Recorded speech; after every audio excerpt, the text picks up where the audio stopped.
Welcome to Reel45 with Stefan and Greg Hancock. We vibe out and have real talk, so tune in and check this out. Yeah, today is a new day. Let's seize it now and get hype.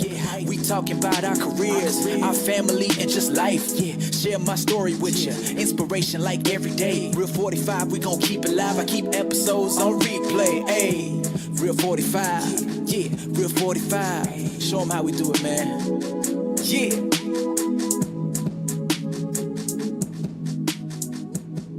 Yeah, welcome to episode 13. 13 it is, right? Yeah. 13. With a very special guest. Of course, every guest is special, but we're here with our awesome Reel45 podcast that's growing. Well, for us, it's growing anyway, right? I'm Greg Hancock here with my partner in crime, Stefan Janelle. Stefan, how's it going? It's going good. I'm in California. I'm really enjoying it. California. So you've had quite an interesting trip so far. We can make an episode just about your trip here, which we probably should. We should in a later episode. But in this episode, we have a really cool guest, I think. I think he's pretty cool too. I've known him for a while. So, he's known me longer than I've known him. Oh? So he's known me for like 47 years, almost 48 years now. That's cool. Yeah. I've got a really cool guest here. We got Brother Dave in the house. Welcome. I don't know why I say in the house. That makes me sound cool, but In your house. we're in his house. We're in his house. Davey. Well, hey, what a great feeling. What a tough lead up. I got to follow Monster Joe. Wow. Yeah, it's what not a easy. great podcast. Did you like that one? Oh, he's something else. He's rad, dude. Huh? Yeah. And Hero. And we only really kind of scratched the surface of what he's done. And I mean, we got so much information out of that, and that dude's intense. He's done. There's so much more to his story. It would be fun to talk more, but it's, right on. That's life, right? He's bitching and stoked that he made the time because he was on like a full-on whirlwind tour trip here. He was here for just like 36 hours or something ridiculous. Yeah. That's how we feel when we see you and the family. 3 months in and out. It's you just Goes quick. It does. But you just roll with it, right? You just gotta. Yeah. I'm afraid to sit still for too long because then I might get lazy or something. And Not you. We're all good. Anyway, this is not about me. No. This is all about Brother Dave. Okay. For a number of reasons, we tried to wind back the wheel of my career to begin with, and that goes back to, you can tell me more about me than I can tell about myself, because Brother Dave's like 5.5 years older than me, so he knows stuff about me that many of you don't know, and hopefully he's not going to reveal too much today, but he might say a thing or two. But he's been fun because we've reminisced a little bit about our early years growing up in Fullerton, California, and a lot of those real early years I don't even remember because I was pretty small. So 2 or 3 years ago, you gave me a little tour through Fullerton and showed me a couple of things and enlightened me on some of the places that we had lived and things that we did, and told me things that I didn't know, and if I did, I had forgotten them, sadly. But it was super, super cool. So there's still more that we want to talk about. But that was a memory lane for me too. I mean, how fun was that? Just driving to where, I think the house you were born in, I believe, to my best memory. Remember, this is my best memory. Doesn't make it exactly correct. I've led a pretty fun life, so what you're going to hear from me is my best recollection of what we did. Which we had a great childhood. We did at the real young ages. With Greg, we played a lot of outdoor games, like when we lived at the beach in Sunset. I remember playing cowboys and Indians, or the good, the bad, and the ugly. At the beach? Yeah. Wow. At Stan's place. My mom's work was at a beach right there. It's on the bay. I'm sure Mom probably talked about that. Best Speed and Color. Yeah. Or no? And we didn't dive into that too much. No? But because, we flipped through it really fast, but we were trying to go through so many stories, and you can dig so deep into one particular thing, but it was really fast where we went through it, and like Sunset Beach when we lived there, that was even a short time, right? And that was probably before anything with the motorcycles. That all came about Gage when we met the Corys. Fullerton time, yeah. And all those people came in to play the bowlers, and that's where we started getting into riding bikes a lot more, and doing wheelies. Wheelies were the big thing. And the Corey family, there you go. Obviously, this is, my career being Speedway. Everyone that's listening, hopefully that's listening anyway, knows the Corey family, and Ronnie Corey especially because of his awesome career in Europe and so forth. But, yeah, we knew them before it was Speedway. Well, and the funny story is Ronnie wasn't... We talked the Coreys into racing. I mean, I went and begged the older brother first. We needed somebody to ride. I was like the only junior Speedway rider. I had to travel up north to go ride whenever. That's where I met, so many people. I'm from, when I was like 14 years old, I got this sponsorship from a guy named Ron Brennan, thanks to, our friend Bobby Schwartz. Now I'm going sidetrack. I don't know where to go with this. That's right. That's where we're going. Okay. But this kind of leads away from it'll lead into your story. But this is your story, dude. Where it started for me was through Bobby Schwartz. When he lived down on the island with us. I didn't have anything to do on a Sunday, and Bob said, hey, you want to go out and watch me practice? How old were you then? I must have been about 12 years old, 13. I think my first time on a speedway bike, I was 13 years old. And I was just out and watching Bob ride, and this gentleman walks up, Ron Brennan's his name, and said, hey, he told Bob, hey, I got this junior speedway bike. I just need somebody to ride it. And Bobby looked at me and said, you interested? It went from there. Is that how it went, really? That's exactly right. I went and, I don't know how the amount of time, but I went and I met with Ron. I sat down to dinner. Mom took me to his house. I sat down to dinner, and we talked about a plan of learning how to ride Speedway. And he had a third division rider, which Rusty Jennings, if you're listening, he was like my teammate. Wow. That's where the very beginning, and they took me out to Elsinore to the same track, and Keith Crisco was like my first trainer. He taught me how to slide. The Crisco kid. Yeah, it was, and to this day, if I was ever to teach somebody how to ride a speedway bike, it would be exactly the way Keith Crisco taught me. Isn't that funny? Yeah. Because it's still the same for me. When I teach, obviously, there was quite a few guys around when I started like that too, but it's like, I refer to Mike Bast, and I refer to Bobby Schwartz, and I refer to John Cook, but the names that stand out most for me, as we were talking about earlier too, is like guys like Steve Lucero, who I've mentioned once before, but there's so many key points to guys like that have said things to me that I can I can reminisce and remember that stuff like yesterday, where I can't remember what I did last month. The very first race, junior speedway race I ever got to go to was at Hanford. And Steve Lucero, who was the exact same age as me, was racing full-size 500s because it wasn't a sanctioned track. And my first race, I got to race against Scotty Brandt, who was a ripper at, I think, 7 years old, super fast. And everybody said, watch out for the... I was, 13, so I was a bigger kid. Yeah. This little 8-year-old just smoked me. Wow. But that was... He was righteous back then, and Lucero was out kicking butt at 13 years old. He was good. When you say like that too, you had Lucero, and we talk about Crisco, and that whole gang of guys. You never want to leave a name out because there were so many dudes who were so influential to us, with Dennis Briggs and Randy Blevins and Kenny Benchek and all these guys that it just feels like we had so many teachers, but at the same time we were learning with them. It was those guys that let me ride the 500s early on, yours or Kenny's and Randy Blevins and Dennis, and we were learning constantly from either top dudes right down to guys that were just doing it for fun or having a good time, But Keith Crisco, who eventually lived with us too and built engines for us and all sorts of stuff, it's like, now you bring back more and just open more to the whole story. It's... Oh, he's got a story. Boy. Yeah. Keith Crisco, wow. But you were 13 when you very first. Yeah. Then you were 8? 7.5, 8? Oh, yeah, it would have been. It was like a second year or so. Yeah. And do you remember anything about this? The first times?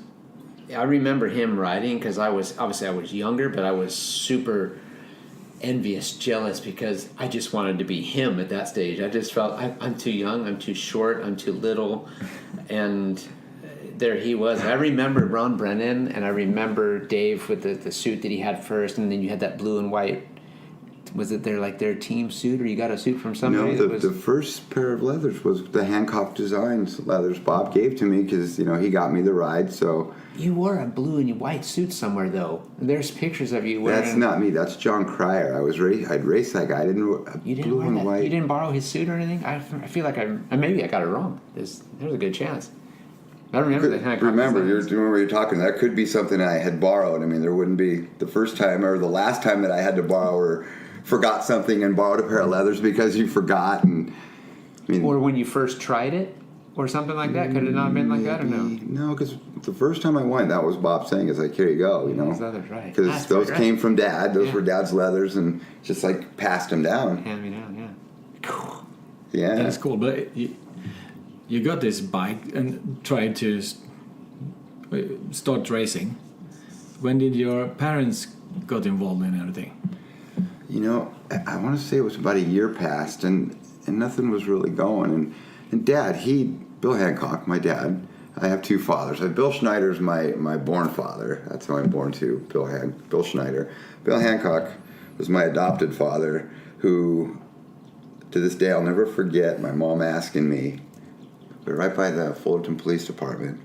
I was driving in a yellow Volkswagen, and she asked me, what name would you like to use, Schneider or Hancock? And I said, Hancock. And from then on, I mean, I got a driver's license, I get throughout until I moved, as the story will go later, but then it was hard to change my name back to my God-given name, my birth certificate name. Uh-huh. And now in the state of California, when I moved back, now I cannot change my name. It's now legally David Hancock Schneider. It says right on my driver's license. Right on. Oh. What about Lee? It's in there too. Oh, okay. Still David Lee Hancock Schneider. Too many names. Now you sound like a Scandinavian. It's when weird, you right? Like a bunch of names. You can have like Lars Eric. Yeah. So, yeah. So then Dad, I'd say it's about a year or so went on, and he kind of started getting involved, and we tried to get bikes because he wanted Greg to ride. Ah. And he was actually, him and I were going to Nevada. He'd take me up to Nevada and ride, I don't know, it was a Tuesday night it seemed like, and we went several times. And he took me to Sacramento and I rode, and then he got Greg involved, and that's when we needed more people. We needed to create another junior speedway. I mean, I say we like I was involved, but I mean, this guy built the bikes. He dug deep from everywhere. People, I don't know how much. Yeah. No, just the tapping on the table. Bang. Oh. Okay. I don't know how much was given. I'm sure there was quite a bit of help, I hope. But I know that he put his whole world into this junior speedway program. So I went out to the Corys because we were like buddies at the time. And the oldest brother's Donnie, and he's about my age. I'm like, come on, you got to do this. You got to try this, please. You know, I had friends down the street, the Bullers. I begged them. They tried it one time, didn't like it. Did Donnie try it too, though? Donnie didn't. He didn't. But I talked Ronnie into it, and Ronnie took to it. Yeah. You know, down the road, Scotty Corey, another great one. I mean, so many people. I mean, but they were motorcycle nuts, that family too, because where we lived in Fullerton, that was such a great time, and those guys were awesome, and there was like no rules back then, you know, so they were riding motorcycles up and down the street, and they had a doom buggy that they would blast we could do a whole podcast on the Corys, on just the stuff we used to do there. I mean, Daryl, what a great guy. I mean, he made things fun. He had a sand rail, and there's a 4-seater. So we'd stuff 4 of us in it, rip down the street, through the school, through Richmond, back in the garage, boom, shut the garage, and this was wait for the cops. Oh. And this was just Dad, you know. It wasn't the kids raising all what it was. He didn't let us get too crazy, but once in a while he would pull it out. I mean, it's not like he did it every day. Let's not be ridiculous, but once in a while we got a good rip, and it the sure was Fullerton fun. cops had no idea it was the Corys either, right? Well, he worked for the city. That's a cool story, though. I mean, cool they're such great friends. I mean, God rest Sandy's soul. She was like a mom to us. She was just the most wonderful lady. Oh. God, she was wonderful. Wow. She still is, I'm sure, up there. She's making people smile. She had to raise 4 boys, though. Dude, and then and us, Daryl. there was always more of us, and she let us all in. I mean, Yeah. she let everybody in. Yeah, it was cool. That is cool. Did you when you started to compete in Speedway? For how many years did you? Why did you stop? You got 2 questions there first. Yeah, I know. No, but it's good though. I know where you're going with this. I can see. But like, how many years from junior speedway you went till you were like 16, and then up to the? Hey, stop! Are you strangling your cat? Stop that! Be nice, just a cat. Just kidding. I can't come up with anything quick. I'm trying. I'm thinking, going. I'm just Tell me to slipping. start the kitty. God, I should have had something for that. Yeah. What's my pussy? What can I say? What can I say?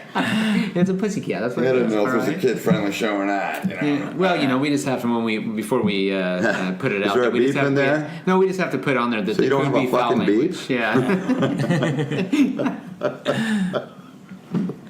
Sorry. No, that's okay. That's all right. That's okay. So, 16. Did you go 500 at 16, or did you go? At 16, yeah. No, I waited till the actual 16. I actually, right when juniors took off. I mean, I got to be in one national that Ronnie Corey won. I think at that time I was probably picked to win that thing because I had more experience than anybody. But Ronnie won the thing. It wasn't truly like the first ever national. They didn't really start counting them then. Right. So, was like you were in that national. And that was at San Bernardino. Is that when he was riding his Triumph 250 trophy? Yes. Built yes. by, what's that guy's name? Dave. They have that guy that did the motors for him. Dave something. I don't remember. Anyway, he was their hot rod. He built them some fast stuff. And Ronnie, he was always short. Still pretty short, but I can't say much. I'm not really tall, so. But anyway, they had fast. They were fast, and Ronnie was a good rider. He did what he had to do he earned it, Yeah, for sure. Quite the combination, huh? And then I met up with my super good friend to this day, Keith Schroeder. That's when I started when I turned 16, I got a driver's license and a license to ride a speedway bike. That was it. It was working speedway as much as I could for, I don't know, it seemed like every year I broke something. It was a collarbone, then it was a wrist, it would always shorten the season. And, a lot of things come into play at that point. At the time, there was a lot of partying, and so that played in a lot to why I didn't continue. Mm-hmm. Injury, bad decision, bad choices. I fight a disease from those choices. I figured it out. It took a long time. I am a recovering alcoholic and addict, truly. Cool. So, for those of you who didn't know that out loud, there it is. It's cool that you say But that. today I'm a happy guy, and that's all that counts. I have no regrets. I made some bad choices, but it took all those choices to make who I am. So there you have it, and let's move on. Yeah. Yeah, but like you say, We could talk more about that on another one too, if you'd like. yeah, for sure. But when you touch on this, which is really sweet that you mentioned that, for the Well, I people hope don't- that I could help somebody. If anybody's out there listening and wants to talk about it, bro, please call me. Yeah. I have extensive knowledge. Yeah, you've definitely been through some wild rides, and if you look back on that period, it's no shock that that stuff was put out there for the taking, because it was a crazy time, and it feels like today. I mean, it's still out there today, but that was free. It was free flowing. It was certainly free flowing, and got to give it to the Grin. He stayed true. Oh wow. And hey, I'm proud. What can I say? And at this time, you have to say stop if I ask something. But at this time, you were When did all this start? Were you 18, 19, or? I don't know. I think I think we're moving into a whole new subject. Oh yeah, for sure. But we're just trying to put it into years as to from the point where we started as kids to where we are today. Yeah. So and how old you were? Yeah, because I left and went to Europe when I was 18. So we're talking Speedway, or are we talking my new subject? No, we're talking about Speedway. So from 16 to about, I guess it was, I ruptured my spleen at, I think, 17, and that took me out for quite a while. So when I first started, my 16, I was very, very fortunate to land just a fantastic sponsorship from Jim Busby, which, I mean, hats off to him. He gave me everything a man could have needed to be anything I could have worked for, truly. Wow. I was given the best of everything, beyond a shadow of a doubt, and I didn't grasp that. I didn't grasp a hold of it and take it for what it was. I took it and kind of exploited it and pissed it away, honestly, because Jim would have done anything for me. I mean, sky's the limit. Yeah, right. They're amazing. I mean, overall, with those people, the Busbys are fantastic people. Jim Busby is. Yeah. Me and Jimmy Busby were just best of friends for years and years. We were fortunate to grow up with them too, huh? Yeah. Spent a lot of time with that family from Balboa Island, and the raced with both Jimmy and David. So that was my 16. I think I pissed that away in a year's time. As simple as that. I broke my collarbone. That was all in a year. It feels like that was what I did is when I broke my collarbone, as Jim Busby, the true professional racer that he was, I took it as I'm done. I'm just going to go and heal. And he wanted to see a professional come into the shop, do what you can do even sweep, whatever. Just be there. Be that guy. If you're not in school or you're not working, he wanted to see me involved in what I wanted to do. And that's what he was offering the world if I was willing to go get it, and I didn't. But in that time, when you're in that age, it's hard to no, and you're right, exactly. And I mean, sure, I could say it now, and I could see my mistake now. But then, heck no, it was a good time. We moved right on to the next one and continued racing. There was always a bike available. I mean, we had so many friends. I don't know, something, I got a Westlake, just like a John Cook replica, man. I don't even remember where I got it from. Just Charlie Tuna put this, and Dad came up with a motor, and Kenny Benchuk or somebody, and it just kind of came together. It just happened. Wow. So many friends with so much stuff, and again, another blessing was blessed to me multiple times. Wow. Can you remember this, Greg? I remember a lot of this. At this point, I was getting a little older, and I was right in the middle of it. And at this time, Dave was driving, and I didn't have a driver's license yet, so I was with him in his car in his El Camino or wherever we were going. And that came from Feltz, right? Yeah, Billy Feltz, who bought the El Camino from. And you started to race? Yeah, I was already racing junior speedway and coming up. Where I would have been in that time frame. So I must have been 13, 14 years old at that point. And then, must have 13, been. 13, I was, because that'd make me about 18. That's about right. That's about when you were the whole gumball thing. And when the gumball rally started kicking off. Those were good times. But that period, it feels like it was a long time, when you look back on that time frame. But the way you explain it now, these things all happen in short. Well, and I'm probably microbursting it a little bit. Yeah, it puts it into perspective, though. Because that's like 16, 17, 18. I moved to Illinois at 25. So, I don't remember at what point I actually kind of stopped racing and became more of the mechanic. I jumped in with, I don't recall who the first one was. I was fortunate enough to get to work with Sam, and that was kind of while I was riding. We worked together quite a bit. Right just before he went to England, working with Sam, I got to work with the World Team Cup when Shuey had when it was at Long Beach, which was what an experience. 85, Wow, right? what an experience. Wow. So that was The 1985. Danes were hot 85. that night. Yeah, when aren't they? They were hot. Yeah, they were really hot. They came there and basically, Knutson, yeah, Eric Gunderson, Hans Nielsen. quite the team. We had a good team. Wasn't it Bo Peterson too? We I think it was Bo Peterson too. They pretty much wiped us up. we ran pretty good. Yeah, we ran good, but they Yeah, they handled it. they handled it. Yeah. We came out there with the stage coaches and all this stuff. They put all our riders. They sent all those guys out on trucks for the parade, and they brought our crew out there on like the back of a stagecoach with horses and stuff. I don't remember that. Oh yeah, we did in fine Hollywood style. And then they just even that and is- then they just. Yeah. But anyway, it was good times. But if you can, I mean, you as a driver, could you see Greg have this kind of future he has?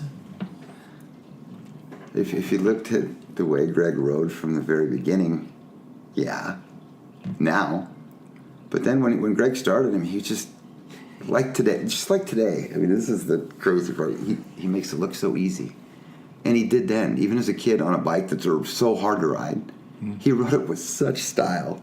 Oh my God! I'm sorry. This is for real. Yeah. As long as I looked good, I was happy. That's all that mattered. No, it's all to that me. At that time, it did. It That's all wasn't that even mattered. that. It was the fact that he just loved to ride. He didn't care about winning. It wasn't about winning. Greg would come in last place and come in with the same smile as he would with first place. Wow. I didn't have that. It was win or die. Oh. I mean, I had to win. I would ram, crash, push, and people didn't like me much. Oh, I caused accidents. Oh, okay. You never caused accidents, did you? No. I just remember you being on the receiving end of lots of. I was sent to the wall quite a few times. And Yeah, never your own Crazy. fault. Most of his injuries felt, when I look back on him, he was just in the wrong place at the wrong time. It just, It was timing. yeah, Oh. yeah, because his abilities were ridiculous, and he, nothing I don't know were, about that. and he was the guy that, from a kid. I'm just going to backpedal a little bit, but you throw him a frisbee, you throw him a football, you throw him a baseball, you throw him a skateboard, a BMX bike, a motocross bike, and it was just happened. He can do it. He can do it all. It doesn't matter. And it was like, and he can explain it in a good way too. So he can teach you. He's got such a unique way of explaining it. And so for me, as a little brother, I had it made.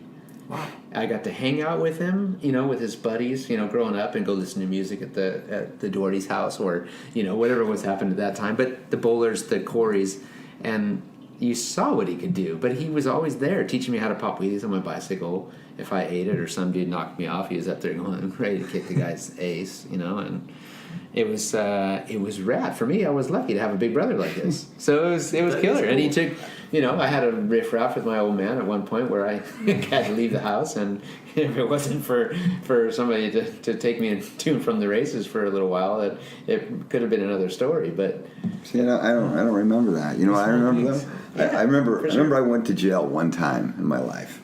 so did I. One time. And they let me out. It was like I had to do like a 2-week thing because I didn't have the money to pay. And they let me out in 4 or 5 days. And they kick you out at 2:00 in the morning. Wow. And they're like, you either get out now or you stay the rest of the term. So I called Greg at 2 a.m. and he went all the way out to El Toro to I do pick remember me up this. from jail. I remember this now. The one time it was on that a one? traffic Yeah. offense. I had a warrant for a Oh my traffic God, offense. I forgot about this. It wasn't like I'm not like I'm a felon or nothing. I'm not a felon. I remember. I forgot about this, but now I do remember. But this is when you lived here in. We've always had a before you really get to Europe. Greg Carey and I have always had this crazy close relationship that, from what I remember of it, it's like, it's like the perfect relationship. I don't remember us fighting. I never do. No. I don't remember us ever really, I remember being angry, but I don't ever remember any hate or bad words said against each other. I don't remember anything with you at all bad. I remember bickering with Sis, because we were probably too close in Because age. you guys always lived in the same room and I had my own. Yeah, pretty much. You were probably the guy Thanks, coming. Mom. Thanks, Mom. You were Love you. you were the conduit. You were the one who was coming, just trying to keep us from getting in trouble. But have you ever beat Greg in Speedway? He beat me up. They did a match race with Greg and Bruce. It's pretty public, where he rode his junior speedway bike, and then he rode, and then he rode Bruce's bike. Well, before that one, Greg and I actually did one at Carlsbad. Did the same thing. I rode my bike, and I got, I think at the end Greg won, and then Greg got on my bike, and he didn't play around at all. He just flat out kicked my butt. And all I heard in the pits after that from the kids were, "Your brother kicked your butt," because he was still little guy, yeah. you know. That was the only race I cared to win. Of course, my brother. But you haven't raced that much then. But yeah, that was Pretty a young highlight. then still too. I must have been 12 or 13. We at that never point. really Maybe competed. no, 13. 14. Greg and I never really ever competed against each other. By the time he came into the big bikes, I was mostly focused on being a mechanic with Steve Lucero, which was just a great couple years of my life. Had a wonderful time. Hey, you guys had some success too. Yeah, it's a lot of work. It was good.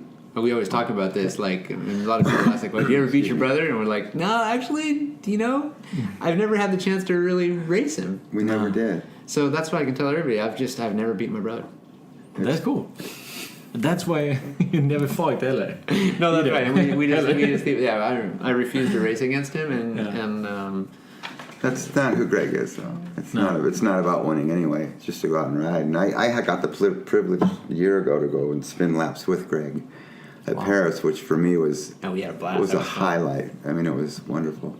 Wow. And it was really not that big a deal, but it was. It was a really big deal. For me, it was. Because your oldest kid, too, was with us, too, Jeremy. Yeah. And he came out and rode some laps, and he hadn't really ridden speedo bike ever before. My son Jeremy's just a fantastic. He's super talented athlete, motocross. I mean, you put him on anything, you give him anything, and he's just fantastic. Straight A student since he was a kid. I mean, I'm the luckiest dad. I truly am. Apple don't fall far from the tree. Nah.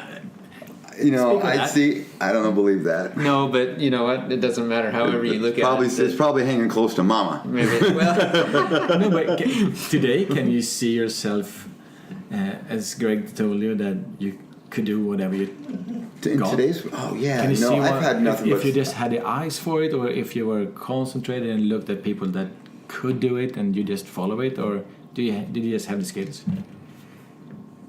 Do I? Do you understand the question, or No, I don't. I mean, like, do you look at yourself and see that, like, you just have the natural skills to do things? When you grab something, you feel like you have a feel for it, like like picking up a hammer. Can you just pick up a hammer, hit the nail first time, and I don't know. I've been blessed, really. God gave me this gift to whatever I really kind of put my mind to, what I really want to do, I can. You know, if I'm like a jack of all trades, but I'm really a master of none. You know, I thought that's what in the background funny. you have all this. You have Googled everything and look at all the guys, but you never told them and just swing that frisbee or whatever. Just on a side note, I kind of ride the coattails of two famous people. I ride the coattail of my famous brother Greg. oh, come on. And my father, Bill Schneider. In the industry that I come into is brick paving. In North America, my father is brick paving. I mean, he is the man. Oh. And I was fortunate enough to be trained by him, by the best. So in the industry that I'm in, He's pretty dang well known. yeah, I carry a big name. But I'm Greg Hancock's brother too. So people treat me different at Speedway too. And it's not because of anything that I've done, but I'm pretty fortunate. But Yeah. if I had to work hard, but yeah, I'm a pretty fortunate guy. For sure. And here you go. I'll throw a couple more things at you just because. Like, we're talking mainly about Speedway. And now, of course, he's doing brick paving. But our family's background is from the automotive industry. So automotive paint industry, I should say. So both mom and dad, our uncle, I don't know if Grandpa had a little bit too, maybe Grandpa Hancock on our dad's side. But Dave has been an automotive painter. He knows how to fix cars. He knows how, probably one of the most rad traits he's got. That Boner. Super. He's. Did you say bummer? Yeah. Yeah, okay, right. You Sorry got a about vote or that. bummer? Sorry What a about bummer. that. Was that the dog, like, because he wanted to go outside? Yeah. So he rings the Such bell. a boner. Oh my gosh, dude! Dog.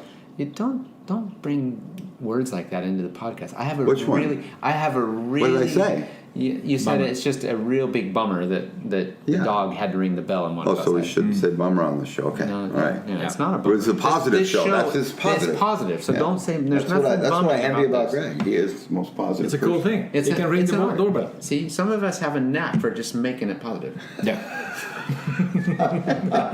The way I see what he said was pretty positive too. But anyway, as we were saying, the guy is a color matcher, or was. Wow. He could match colors, when, that period. I don't know if they still do it the same today or not, but I don't know. the dude has got an eye for colors and could. But again, I was taught from my Uncle Tom, who was like the master, and Stan Betts. Right. Who my mom's when I was born, my mom worked Modest, for Stan yeah. Betts, and this guy was like the color match extraordinaire, who taught my uncle, in turn who taught me. So I mean, But if you don't there see go. it, you're never going to get it. Exactly. Can you actually be taught how to see colors? I mean, No, again, it's just something I wanted to do. I really did, and I went to another paint store, and I said I want to do this. And do you have any experience? No. So like my first day, they hired me as a color matcher. I'd never done it, and I just figured it out. but you had to talk them to it. Huh? You had to talk them to hire you. Yeah, basically. I mean, my mom in those days. Wow, man, this is good. In those days, my mom could get me a job at the drop of a hat. I mean, when I painted She had cars. a lot of contacts. Oh yeah. Oh yeah, my mom was well connected in the industry. I mean, in that industry, she knows everything. I mean, Especially in our part of the world here. everybody loved Carl. Yeah. As we talked in the first podcast. Sorry, everybody, you can't hear this, but Dave's dog, Big Bad Jack here, he rings the bell when he wants to go outside the door to do his duties, and then he just jumps up on the window and knocks You'll on see it the to come picture back of in. it, just so you see it. Maybe we have to take a picture of that. That would be righteous. He's going, dudes, it's sprinkling out here in 50 in SoCal. It's freezing. What's up, Jack? Jump up there, buddy. All right, let's get back to this podcast. We didn't come here to take pictures of Jack. Welcome back, Jack. Don't you come back no more. So anyway, Davey's been a color matcher. He's been a speedway rider. He's been a mechanic. He's now into brick paving. And I shouldn't say it's not just brick paving. It's decorative paving. It is. It's brick paving. That's how it's called. It's not upright, which would be a mason. We do all flat work. We do basically not so many driveways. We don't do it much any residential roads, parking lots, plazas, sidewalks, whatever's required.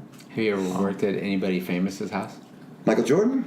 Wow. That's what I wanted him to say. Yeah, I mean that was a really cool one. There's a lot of rules behind that one. But yeah, it's just cool to say you were there and actually got to talk to him. The rule was you weren't to look at him, you weren't to speak to him unless spoken to. Nothing went on or out. You didn't take anything, no garbage, anything left the premises. Uh-huh. Nothing. Really? Everything went to an incinerator because even garbage would get eBayed. Oh.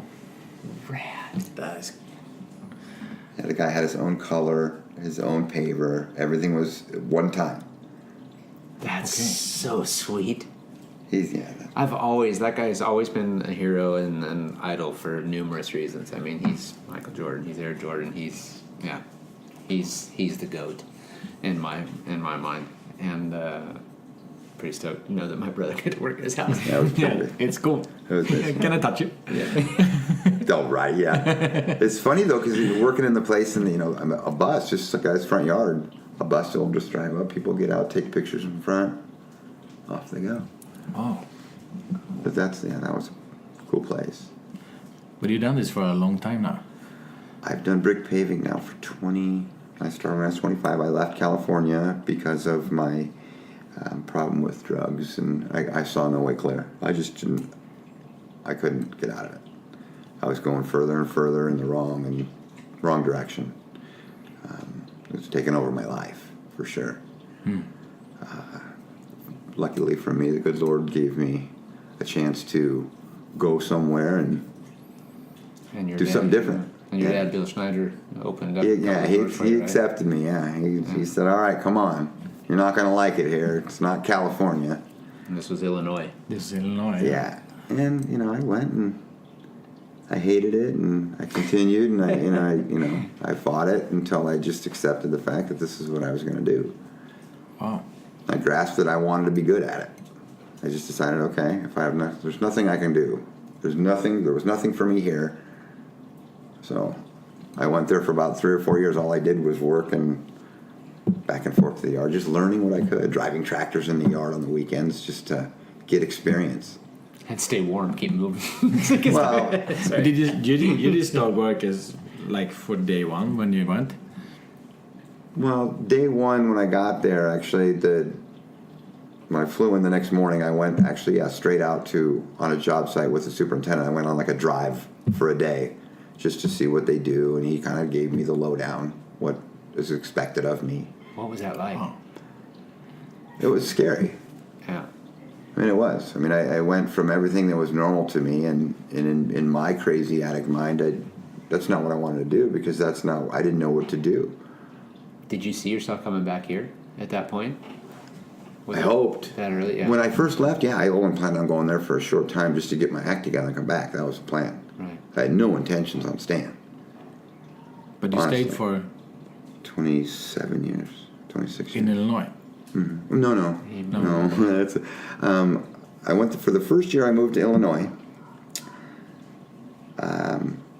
I started to work. I worked there for about a month or so, got my own apartment, then I got shipped out of town, out of state, to do a job, and I was there basically the whole year, about 6 months. Oh. So when I got back, I worked a little bit more in Illinois, and then I got sent over to Ohio for another job to kind of finish the year out. Came back, and winter went by, whatever. The next season, they asked me to go down to Ohio to do a job, which we ended up moving there. Wow. I lived in Ohio then for 10 years. What year did you meet Denise, your wife? Did you meet her there early in the... What? Come on. So I'm trying to figure this out. I gotta set up the time frame because you guys were in Illinois, and then I can tell you, okay, wait a minute. I'm going to bail myself out. I don't know the year. I'm just going to bail myself out of this one. No, I but- know what's really cool. Here's a cool one. I got married the same year you won your first world Yeah, I championship, and my remember. wife will tell you that's the only reason why I know that year. oh, that's so cool. See, at least you're open about it, you know. It's true. She won't listen to the podcast, so you can say whatever you want. No. Yeah, but Mom's going to hammer me. Sorry, Mom. Okay, let me rephrase. We can always edit this. That's the beauty of this. No, anyway, Yeah. listen. No, we were about three or 4 years before, because she lived in. I mean, if we're going into meeting my wife, Yeah. I lived in Illinois. I lived in Ohio. Excuse me. And I had a friend that actually moved down with us from Illinois from our company. His name was Ryan Taylor. Great friend, still to this day. Works for Decorative Paving, which was a company that we owned. That Ryan is now one of the owners. Oh. He bought it out when my father was, finally said, okay, enough of that one. Mm-hmm. So you met Denise while you were in I lived in Ohio. Ohio then. Okay, I thought you met her when you were in Illinois. That's where I was going with the question. And that's how. But that's why we got married in Illinois. Right. Ryan Taylor's girlfriend, her name was Julie. Her best friend was Denise. That's how we met, and so on and so forth. Right. Now 3 kids later, and 2 dogs. 20 years of marriage. Yeah, that's 20 right. years of wonderful marriage at that. She is my. And 3 she's boys. my strength. She's my power. She has made a huge difference in who I am today. If it wasn't for her, I probably wouldn't be here. Honestly. Wow. If it wasn't for her support through my darkest days, she's my rock. She's the strongest woman I've ever met in my life. That is cool. because she's been through She's a state of bad of cancer ass. too, and it's been She's been through, so Wow. it's through hell and back, and then I put her through another round of it, but she stuck by my side, and we worked together, and right now we're as good as ever. That is cool. Yeah. if you don't mind me asking, obviously you've been my big brother. You've been my hero like that forever, and today you're even more of a hero because of all this stuff that you've done and been through and had to grasp life by the gonads. I won't say the other B word. No. Because that's Stefan's favorite word. But how, if we can ask, did you decide I'm gonna take care of this. I'm gonna make it good. I'm gonna find my way out. And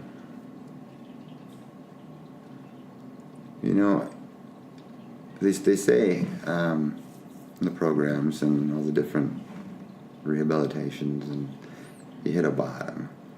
They call it a rock bottom. I hear people say that, and they talk about it. And the worst bottom, you only go so far. The bottom just goes until you're dead. Really, there's never really a bottom. It's until we wake up. Right. Instead of like you said, grasp life by the gonads. Actually, I had to release a little bit. Oh. I was holding on too tight. Oh. I was too wound up. Oh. I was overly. What made me decide? It's like they say in the program that it takes work, and it's true. And I did the work, But for me now, it's not work anymore. It's just survival. Honestly, it's survival. Because one's not enough. One's too much. It's just it. Yeah. I can't stop once I start. That's the reality of it. Well, you hear so many things. We meet so many people. We've been involved with so many people, and there's another really good friend of our family's here that we don't need to mention any, but he still says he's sober for so many years, but he's still really thirsty. And it's cool to hear that, because these guys are the guys that we look up to, because man, they've done it. And so far they're living it, and they're still here, and they're figuring it out. And our good buddy from Australia. Brian, Mullet. Thank you, Mullet. I mean, he's Mullet's a big. He reminds me every time I see him on Facebook. Every time I see his picture, every time I see his post, that's something. He's my blessing. Because he reminds me. He reminds me what's coming if I'm not careful. Wow. The people that I've met. I mean, when I went to Poland, when Greg won his world championship, I was having a great time at the Monster Party afterwards. I was having a great time. And Rich came up to me. He's like, "You're not supposed to be doing that. It's sparkling water, buddy. I'm okay." But he was looking after me. Yeah. That was good. Yeah, and there's so many people that Greg. I mean, the Dirty Dogs. These guys are my brothers. Don't reveal everything about the Dirty Dogs. You can just refer to the Dirty Dogs. Yeah. Their support is beyond help, and they're awesome. They're a rad group of dudes. I can't say enough. And it's I've only met them one time, but they're like brothers. Yeah. No, and you met them the same time you met this guy sitting next to me, Mr. Yes. Stefan Janelle. Yeah, in Poland. Yeah. And so it was the same time you met them first time. Yes. And That's the only time. Oh, I saw Mata afterwards. One other time. Who? That other guy, that other dog? Oh, right. The cool thing is, like the Dirty Dogs, this group of individuals that we try to keep anonymous. It's a group of mix of nationalities. You have Americans, you have Swedes, and you have an odd Danish guy. So there's some Vikings that are mixing with us Cowboys and Indians over here, or whatever you want to call us. Yeah, you know what? It's just Greg's got himself surrounded with some really bitchin' people. That's all I can say. I'm very lucky, and you mentioned Rich like that too. And the people we surround ourselves with are the ones who help us, look after us, take care of us, and entertain us at the same time. So we are fortunate, and that is cool. That's how I ran across this guy sitting next to me too. Yeah. So it's the same situation. But like we said, the Mullet, these guys, they talk about you got to go to the basement.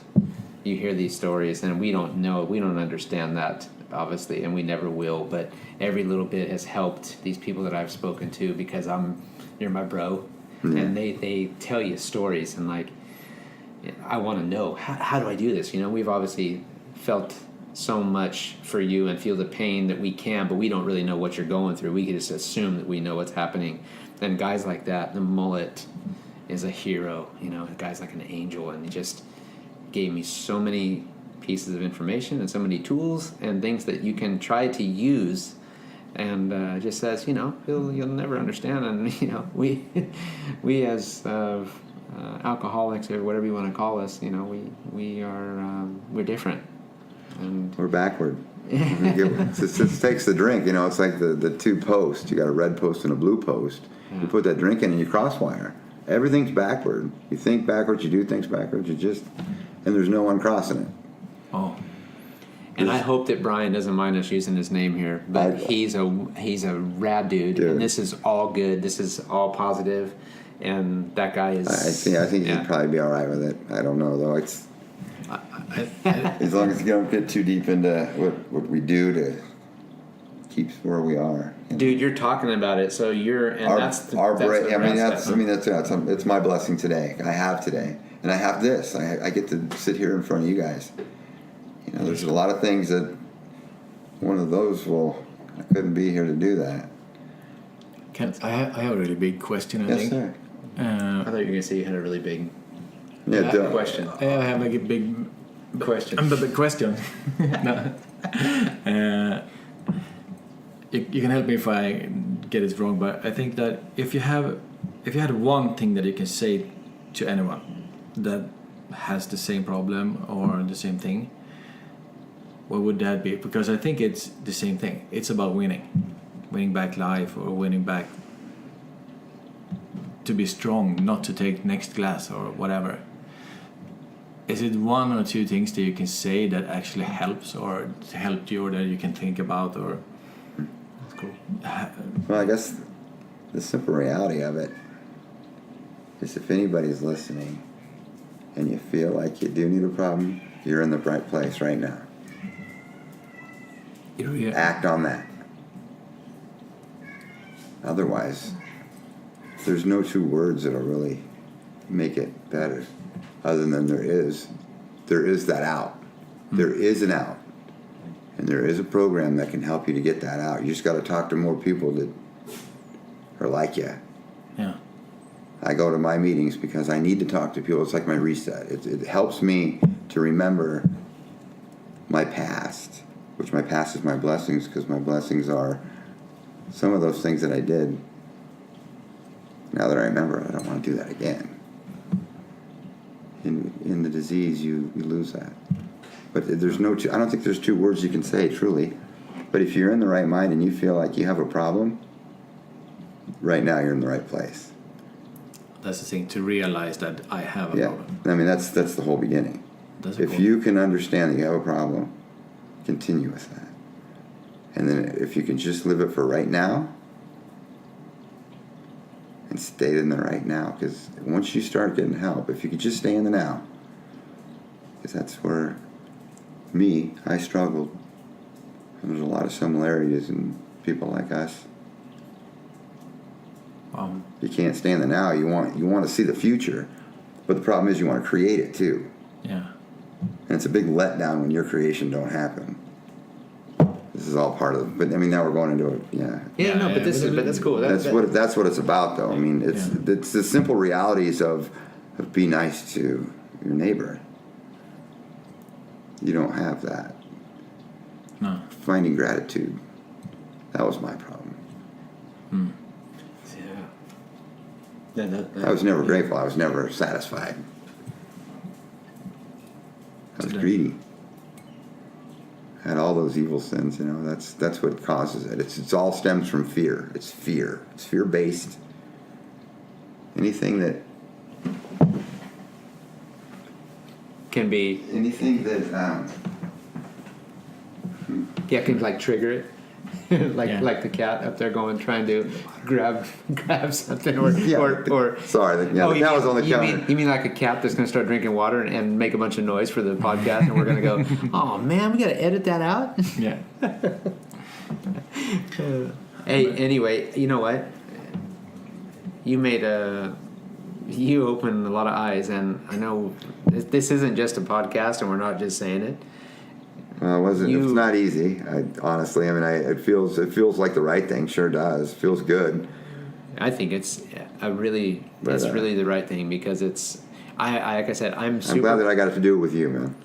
Hey, you're my bro, and I'm proud to talk to people about my brother, and I'm not afraid to talk about what you've been through and where you are today because it also gives me good vibes and good feelings to talk about it and explain it. And I learn and I meet people like Brian Hoare by doing it who have helped me to understand the same thing because you're my bro. You're right on. Right? And that's what it is. We all want to be happy. We want to be... Hey, today we are. Yeah, we want to win. Yeah, exactly. Today we are. That is Tomorrow's cool. a new day. Start again, but... you know what? Nah? We had some... In this point in the podcast... Uh-huh. Oh, yeah. Is it game time?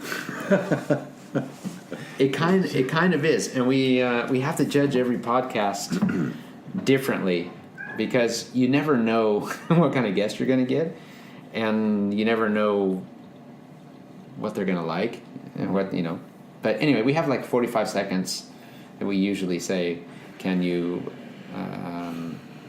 We ask you questions, random questions out of the blue, Okay. and you got to answer them, or we say 45 seconds. Tell us something about David Hancock Schneider that we don't know. Didn't I just do that? Oh, didn't I already win? Yeah, Pretty much. So we have to ask you questions, right? Well, you knew it. Or no, I want to make that question. Something Can I just come up with something else? Yeah. I want you to tell us in 45 seconds something about Greg that we don't know, or that he doesn't know. He can't do that. He can't do that. He knows everything. Oh yeah, but You stumped him. Look, he can't even think. that is a hard question, but it's cool to say. Well, I told you I went to jail. Did you know Greg went too? No. You want to know for what? Yeah. Oh, 45 seconds. No, it's over. Okay, it's over, right? No, go. You can tell. Yeah, I went to jail once. Go Yeah. tell him why. Listen, All right, this is the best. This is the best. It's on my record. I'm done. Wherever He's happens. freaking. I'm a felon. These guys were crazy. They took some tubing and a funnel, and they were shooting water balloons at boats. Oh. And the police took 4 or 5 of them to jail to make an example. I wasn't there. You were. You It went. wasn't me. Was it 5 minutes or? I'm gonna do the Bill How Clinton. cool is It wasn't that, me. though? I had We're shooting nothing. water balloons. We're shooting water balloons. What happened is our great friend, the Busby family, Oh. who are the raddest people and some of our best friends ever from childhood right up to present day. But I can't say that I was guilty, but because you're with the wrong group of people, you're automatically guilty. And we're on their dock. They had a dock out front of their house on Balboa Island. And yeah, we were shooting water balloons out into the bay and into boats. But there was Mr. Pinkley, who lived right next door to the Busbys, the old guy. Oh. I didn't know the story. I'm not sure. I doubt that Mr. Minkley's with us today, and so God rest his soul. We're really sorry. They're really sorry. I'm just apologizing for them. Anyway, there was a couple of individuals in our group who decided to turn the water balloon launcher the other way from the dock see, I didn't know and that part fire of it. back at Mr. Pinckney's house. Mr. Pinckney, that was his name. Yeah. He just came. Fire water balloons back at his house. And thought it was really funny, and as it turned out, we found ourselves so you running guys- down the street on our bicycles, trying to get away from the cops coming down the alley, who stopped us. And it was a rainy day. I remember I had this great big yellow Justice Brothers jacket that one of my dad's jackets, because it was raining on Balboa Island. It never rains in California, but it was that day. And I had my dad's big jacket on, his Justice Brothers jacket, and the police took us and stopped us all right in the alley. And we were like 3 houses away from Busby's house. 10 years old. 10 years old. 10 years old. Just a bunch of kids, man. And they arrested probably 5 of us or 6 of us. However many they could You had to stuff go in the the back route. seat. Never this many. pick? Yeah, and they took us to the Newport Beach police station and Call the parents. called our parents. And our parents, as cool as they were, they thought they found it kind of hilarious in one way. So they just thought they would let us sit there for a while. Oh. So they let us sit there for a while, and then my dad picks me up, but he brings, I think he brought Dennis Segalis, or he brought two guys with him, maybe Bobby Schwartz and Dennis. So he brought a couple of Speedway dudes. There could have been Cookie, John Cook, but he brought a couple of guys who are our heroes with him to pick us up. Oh. So of course, when I walked out and I was crying and feeling bad, it was just we were just in a holding cell with nothing major. But when we came out of there, I was all teared up, and there's all those guys standing there cracking up, loving every minute of it. So it's anyway, I don't know which one of them was there with Dad, but it was awesome. So yeah, I went to jail. Yeah. Done that. Been there, done that. So Yeah. All right. I'm still grinning. Just got a black mark. I wonder if that's on my record. No, I don't Probably know. not. I don't think there was an Probably actual not. report made. But it's kind of a cool story. It is kind of cool. You haven't told me that. No, now you know. Now you know. Thanks, Dave. All right. What else you want? Love you, Davey. What else you want? So anyway, Dave, Okay. you got something else to say? I didn't know if we wanted to talk about Halloween candy. Oh, don't go there. You had 40 seconds. You're Okay, done. that's over. You're done. Next one. Hopefully, You can we take can. the next one. We can make another episode with Dave later on. I think he said it. All right. Okay. Yeah. Just request. Request to Stefan. Request to Stefan. Yeah, send your request to. Stefan. Here's Stefan's email address. It's Stefan@bo. Oh. Davey, I love you like a brother. I love you too, Brian. Thank you so much. Good Thank times. you. Good times. Dave has a crazy busy schedule. He's a family man, 3 boys and a wife that's working too, and Very similar. he hasn't got a lot of time on his hands to sit and do broadcasts like this or podcasts. And Stefan's on a whirlwind tour, and he's doing the same. So we're stopping in where we can to catch up with our wonderful families, friends, and whoever else we can get, like Monster Joe, and having a good old chat. So love you, bro. Thanks again, everybody. Thank you for listening to the Reel45 Podcast. Stefan, do you have any final words for everybody? Yeah, please follow us and comment and rate us at iTunes, Acast, or Podbean. Or I think the web address is reel45.podbean.com. Check us out and listen. Listen, like us, rate us, whatever you can. Share it with all your friends and family. We want to grow this thing, and we want to. We have a lot of more cool people we're going to talk to, and we want to talk to. So, yeah, be kind to us, be kind to each other, and what is it? What do they say out there? Be good. Be good. Be good people. Be good people. Yeah. All right. And care. Be good people. Yeah, you got to care for one another. I'm just going to give Stefan a hug now. Yeah. I'm going to hug him. All right. Hey, you guys. Thanks for listening. We'll see you next week. And we're going to leave it at that. So, peace out. Peace out. Keep it real.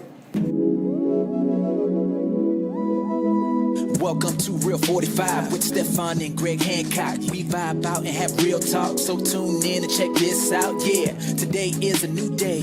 Let's seize it now and get hype. We talking about our careers, our family, and just life. Yeah, share my story with you. Inspiration like every day. Reel45, we gon' keep it live. I keep episodes on replay. Hey, Reel45, yeah, Reel45. Show them how we do it, man. Yeah.